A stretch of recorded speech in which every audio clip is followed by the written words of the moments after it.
నమస్తే welcome to BCN news నేను విజయలక్ష్మి ముందుగా ముఖ్యాంశాలు ఉత్తరాంధ్ర సుజల స్రవంతిని జగన్ నిర్లక్ష్యం చేశారన్న మంత్రి నిమ్మల కూటమి పాలనలో ప్రాజెక్టులు పూర్తి చేసి ప్రజల రుణం తీర్చుకుంటామని స్పష్టీకరణ రాజమండ్రి ఎమ్మెల్యే ఆదిరెడ్డి వాసుకు రాజకీయ భిక్ష పెట్టింది వైఎస్ జగనే మాజీ MP Margani Bharat hot comments Pahalgam ఉగ్రదాడి అత్యంత హేయమైన చర్య అన్న ఎమ్మెల్సీ నాగబాబు హైదరాబాద్ నక్లెస్ రోడ్లో జనసేన పార్టీ ఆధ్వర్యంలో కొవ్వొత్తుల ప్రదర్శన ఉగ్రదాడికి పాల్పడిన దోషులను ఎట్టి పరిస్థితుల్లోనూ వదిలిపెట్టాం భారత రక్షణ మంత్రి రాజ్నాథ్ సింగ్ హెచ్చరిక వైసీపీ పాలనలో ఉత్తరాంధ్రలో సాగునీటి ప్రాజెక్టులు ఆగిపోయాయని తద్వారా ప్రాంత అభివృద్ధికి జగన్ ప్రభుత్వం తీరని ద్రోహం చేస్తుందని రాష్ట్ర జలవనరుల శాఖ మంత్రి నిమ్మల రామానాయుడు విమర్శించారు. విశాఖపట్నం టీడీపీ కార్యాలయంలో ఆయన మీడియాతో మాట్లాడుతూ పోలవరం ఎడమ కాలువ వల్ల ఉత్తరాంధ్ర దాహాతి తీర్చడానికి విశాఖలో పరిశ్రమలకు నీళ్లు ఇవ్వడానికి ఉపయోగపడుతుందన్నారు. అలాంటి ఉత్తరాంధ్ర సుజల స్రవంతిని జగన్ నిర్లక్ష్యం చేశారని విమర్శించారు. ఉత్తరాంధ్రకు జగన్ చేసిన నిర్వాకం వల్ల ఈ 50,000 కోట్ల ఆదాయం ఈ ప్రాంత రైతులు కోల్పోయారని మండిపడ్డారు. టీడీపీ అధికారంలోకి వచ్చిన వెంటనే నీటిపారుదల ప్రాజెక్టులు పూర్తి చేసేందుకు చర్యలు చేపట్టామన్నారు. ముఖ్యమంత్రి నారా చంద్రబాబు నాయుడు గారు ఉత్తరాంధ్రకు సంబంధించినటువంటి ఇరిగేషన్ ప్రాజెక్టులు అంశాల వారీగా రివ్యూ చేసుకుని ఆ ప్రాజెక్టులు ప్రాధాన్యత ప్రకారంగా పూర్తి చేసుకుని ఉత్తరాంధ్ర ప్రజల రుణం తీర్చుకునేటువంటి విధంగా ఆ ఇరిగేషన్ ప్రాజెక్టుల మీద ప్రాధాన్యత ఇవ్వాలని మరి చంద్రబాబు నాయుడు గారు ఇచ్చినటువంటి ఆదేశాల ప్రకారం ఏదైతే విజయనగరం శ్రీకాకుళం 2 జిల్లాల్లోనూ కూడా పర్యటించి అక్కడ ఉన్నటువంటి అధికారులు ఇరిగేషన్ డిపార్ట్మెంటు అదేవిధంగా గౌరవ ప్రజాప్రతినిధులు అందరితోటి కూడా రివ్యూస్ తీసుకుని ఏదైతే ప్రతి ప్రాజెక్టు ఇండివిజువల్కి కూడా ఇన్స్పెక్షన్ అండ్ రివ్యూ చేసుకుని మరి ఒక నోట్ ప్రిపేర్ చేసి ముఖ్యమంత్రి గారి దృష్టిలో పెట్టి ఉత్తరాంధ్రకి ఒక ఉజ్వలమైనటువంటి భవిష్యత్తు ఉండేటువంటి విధంగా ఆ యొక్క సాగునీటి సంఘాన్ని అభివృద్ధి చేయాలనేటువంటి సంకల్పంతో మరి ఈ యొక్క ప్రభుత్వం పనిచేస్తుందని చెప్పి తెలియజేసుకుంటూ మరి ఏదైతే ఈ యొక్క 2 రోజుల్లో ఈ ఉత్తరాంధ్ర పర్యటనలో నేను చూస్తూ ఉంటే అధికార మార్పిడి అనేది 2 రకాలుగా కనిపించింది. తెలుగుదేశం అధికారంలోకి వచ్చినప్పుడు అధికార మార్పిడి అనేది అభివృద్ధి వైపు పనిచేస్తే అదే అధికార మార్పిడి వైసీపీ అధికారంలోకి వస్తే విధ్వంసం వైపు పనిచేసినటువంటి పరిస్థితి. దానికి ఉదాహరణే మన ఉత్తరాంధ్రకు సంబంధించినట్టు కానీ ఆంధ్రప్రదేశ్ రాష్ట్రంలో కానీ ఇరిగేషన్ కూడా దానికి ఉదాహరణ. ఇరిగేషన్ శాఖ ఎంత విధ్వంసానికి గురైంది అని అంటే ఆ రోజు 2014, 2019 5 సంవత్సరాల తెలుగుదేశం ప్రభుత్వ హయాంలో 7 లక్షల కోట్ల బడ్జెట్ ఆ రోజు మాకు ఉంటే అందులో 72,000 కోట్ల రూపాయలు ఇరిగేషన్కి మేము కేటాయింపులు ఇచ్చాము ఆ రోజు 5 ఇయర్స్లో. మరి అదే 19-24 వైసీపీ పాలనలో బడ్జెట్ పెరిగింది. 12 లక్షల కోట్ల బడ్జెట్ వాళ్ళకి 5 ఇయర్స్లో ఉంటే వాళ్ళకి ఇరిగేషన్ శాఖ ఇచ్చింది అంటే 32,000 కోట్ల రూపాయలు. ఆ 32,000 కోట్ల రూపాయలు కూడా ఖర్చు పెట్టింది ఎంత అంటే 20,000 కోట్ల రూపాయలు.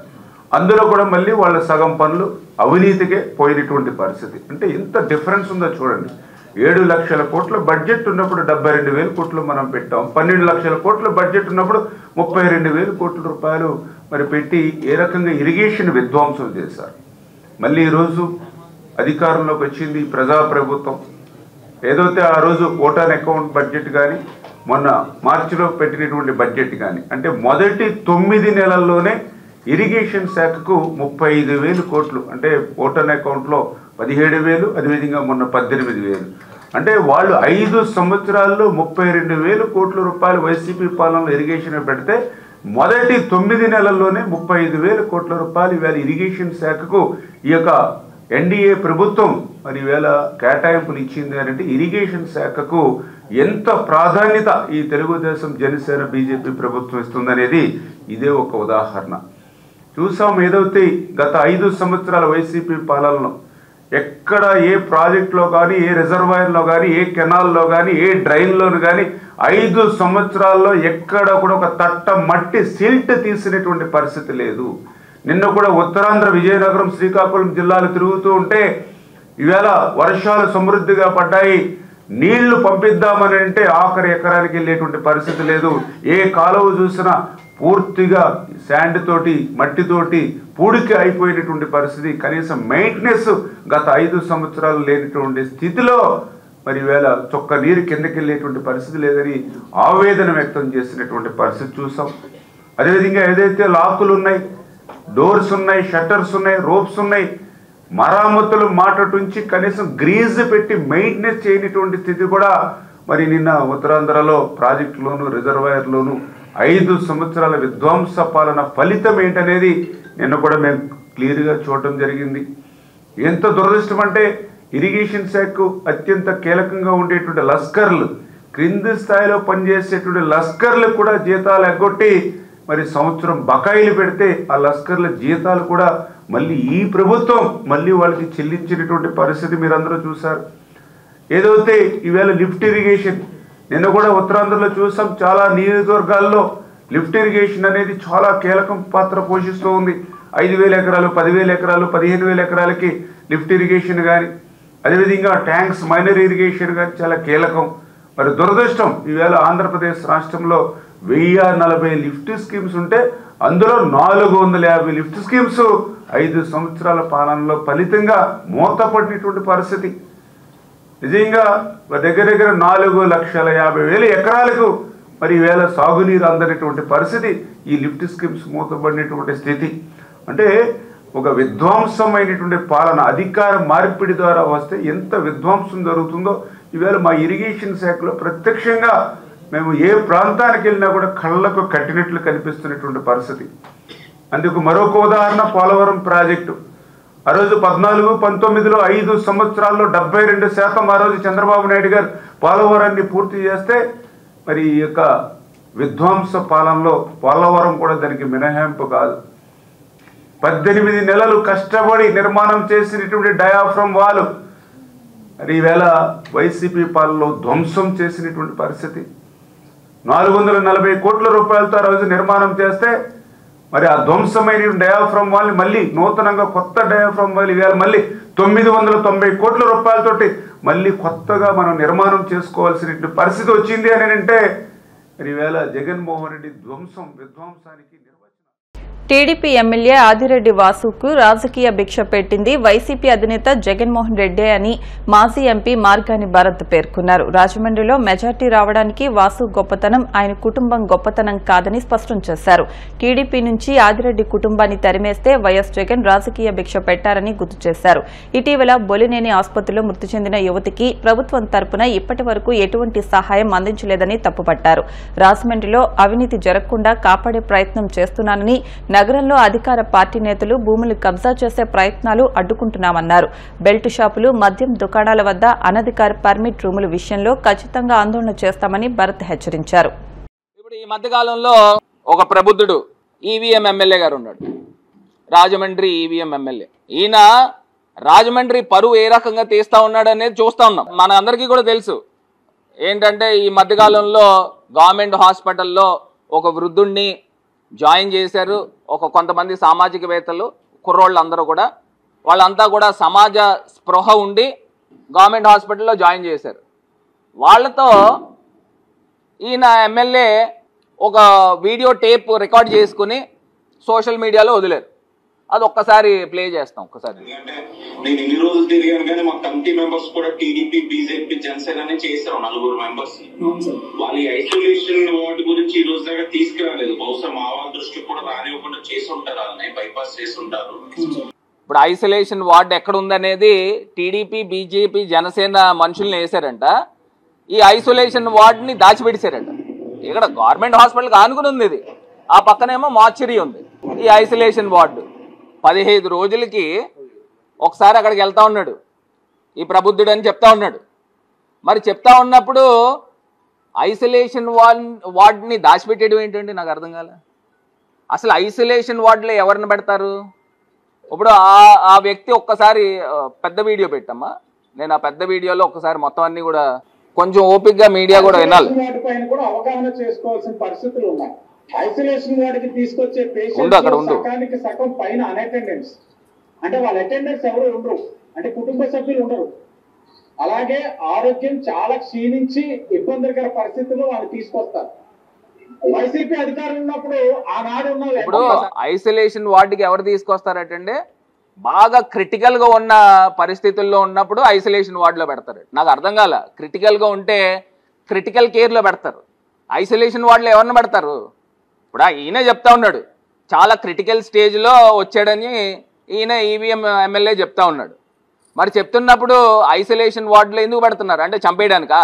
చాలా క్రిటికల్ స్టేజ్ లో వచ్చాడని ఈయనే చెప్తున్నాడు, తీసుకెళ్లి ఐసోలేషన్ వార్డులో పెట్టేస్తున్నారు. ఇప్పుడు నన్ను అంటా ఉన్నాడు 70,000తో నన్ను ఓడిచ్చారని చెప్తా ఉన్నావు.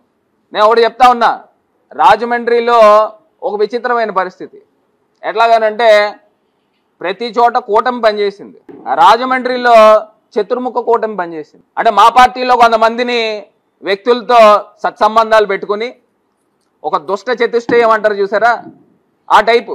చిన్న పిల్లోడిని అడిగినా చెప్తా ఉంటారు నీకు వైసీపీలో ఎవరితో నీకు సత్సంబంధాలు ఉన్నాయని. నీకు ఒక పక్కనేమో జనసేన నాకు తెలిసి వాళ్ళ ఓట్ బ్యాంకు ఓ 40-50 వేలు ఉంటుందేమో.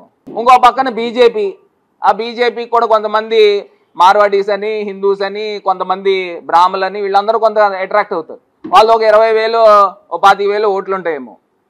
ఇంకో పక్కన మా దాంట్లోనే చెప్పాను కదా, కొంత దుష్ట చతుష్టయం కార్యక్రమం చేస్తూ ఒక దుష్ట కూటమి కట్టాడు ఇక్కడ రాజమండ్రిలో.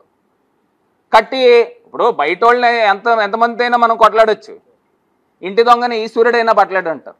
ఇది కాకుండా దీనికి పైపెచ్చి ఏంటనంటే ఈవీఎం. ఈ చంద్రబాబు నాయుడు గారు రాజమండ్రి సెంట్రల్ జైల్లో పెట్టారు కదా, ప్రతి చోట 10,000-15,000 పెట్టుకుంటే ఆ బాక్సుల్లో ఇక్కడ ఇంకో కొంచెం అదనంగా ఇంకో 10-15,000 పెట్టుంటారు. ఇవన్నీ లెక్కేసుకుంటే 1,00,000 పైన వచ్చేసినాయి ఓట్లు. అంటే నీ తాలూకా ఫేస్ గ్లామర్కి వచ్చిన ఓట్లు ఇంకా ఆ పైన వచ్చినాయి. అంతే తప్పితే నీ గొప్పతనమో లేకపోతే నీ కుటుంబం గొప్పతనమో కాదు. ఇవాళ నేను చెప్తా ఉన్నా, మీకు రాజకీయ భిక్ష పెట్టింది కేవలం జగన్మోహన్ రెడ్డి గారు. మీకు రాజకీయ భిక్ష పెట్టింది తెలుగుదేశం పార్టీ కాదు, జగన్మోహన్ రెడ్డి గారు. నిన్ను పార్టీలోంచి, మీ తండ్రి గారిని పార్టీలోంచి ఎక్స్పెల్ చేశారు.